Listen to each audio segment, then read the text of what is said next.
Find the average of the first 20 multiples of 7 అన్నాడు. Multiples of 7 అన్నాడు అంటే ఏంటి ఏమో మల్టిపుల్స్ ఆఫ్ 7 అంటే 7 టేబుల్ అనమాట.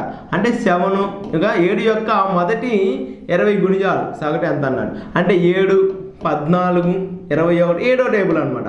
21 అంశాంగ ఇలాంటి 20 వరకు ఉండాలి. ఎక్కడ దాకా ఉంటాయి 20 ఏంటంటే 140 వరకు ఉండింది. సో ఈ వీడియో యొక్క యావరేజ్ ఎంత అన్నాడు. సో యావరేజ్ ఏమైంది ముందు 7 టేబుల్ కామన్ తీసాము అనుకోండి అంటే 1 + 2 + 3 + అంశాంగ ఇలానే కదా ఉండేది ఇంటూ ప్లస్ 20 ఇది కదా వీటి యొక్క యావరేజ్ మొత్తం ఎన్ని నెంబర్స్ అమ్మా యావరేజ్ ఈక్వల్ మొత్తం 20 నెంబర్స్ డివైడెడ్ బై 20. సో దీని వాల్యూ ఫైండ్ అవుట్ చేస్తే చాలు ఓకేనా.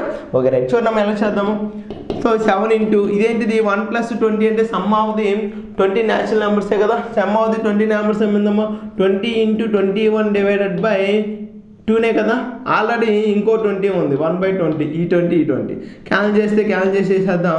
సో ఎంత ఉందమ్మా 7 + 140/2 ఎంత ఉందమ్మా 73.5 73.5 ఇస్ ద